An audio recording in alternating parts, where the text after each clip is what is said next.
রমজানে হারিয়ে যাওয়া এমন কিছু আমলের কথা বলুন যা অধিক ফজিলতপূর্ণ আমল, কিন্তু তা অনেকেই জানে না বা আমল করে না। 4টি আমলের কথা বলতে পারি। 4টি আমল আমরা অনেকেই গুরুত্ব দেই না, অথচ সে আমলগুলো আমাদের পুরো রমাদানকে সম্পূর্ণ সার্থক করে দিতে পারে, অর্থবহ করে দিতে পারে, রমজান সাকসেস করে দিতে পারে।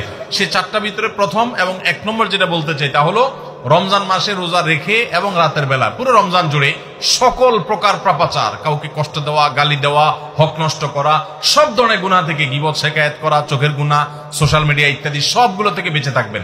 প্ল্যান করে যে কোনো মূল্যে প্রয়োজনে আমি আইডি ডিঅ্যাক্টিভ করে ফেলবো, অ্যাপ ডিলিট করে ফেলবো, তারপর সব ধরনের গুনাহ থেকে বেঁচে থাকবেন। এটা হলো রমজান সার্থক করার সবচেয়ে গুরুত্বপূর্ণ কাজ। 2 নম্বর হলো রমজানে আমরা অনেকে কোরআন পড়ি কিন্তু কোরআন শোনাশুনি করি না। হাফেজরা করে অবশ্য। নবী করিম সাল্লাল্লাহু আলাইহি সাল্লাম রমাদানে শোনাশুনি করতেন। এটা একটা হারিয়ে যাওয়া সুন্নাহ বলতে পারি। জিবরিলকে তিনি শোনাতেন, আবার জিবরিলের কাছ থেকে তিনি শুনতেন। এজন্য আপনি কোরআন পড়বেন, আপনার স্ত্রী শুনবে, আবার স্ত্রী পড়বে, আপনি শুনবেন। স্ত্রী বলে কোনো কথা নয়, এরকম একে অন্যের সাথে কোরআন শোনাশুনি করবেন। এটা একটা হারিয়ে যাওয়া আমল। 3 নম্বর হলো রমজানের শেষ 10 দিন ইতিকাফ করবেন।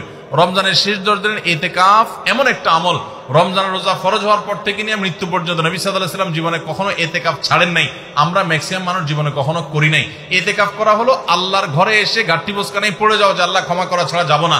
ইতিকাফ করা যদি মসজিদে ঘুমায়ও থাকে, ইতিকাফ করাটাই যেহেতু একটা স্বতন্ত্র ইবাদত, সো তার ইতিকাফ করার মাধ্যমে লাইলাতুল কদর তিনি অটোমেটিক পাবেন ইনশাআল্লাহ। এই জন্য ইতিকাফের আমলটা আমাদের রমাদানকে সার্থক করে দিতে পারে, অথচ এটা হারিয়ে যাচ্ছে। আর 4 নম্বর এবং সর্বশেষ হলো রমজানের শেষ দশক হলো ইবাদতের দশক, আমলের দশক।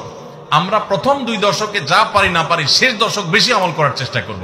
অনেকে আমরা শহর থেকে গ্রামে যাওয়ার জন্য পরিকল্পনা করতে করতে 4-5 দিন চলে যায়। অনেকে কেনাকাটার জন্য 4-5 দিন ব্যয় করে ফেলি। ঈদের প্রস্তুতির জন্য আমাদের শেষের দিনগুলো নষ্ট হয়ে যায়।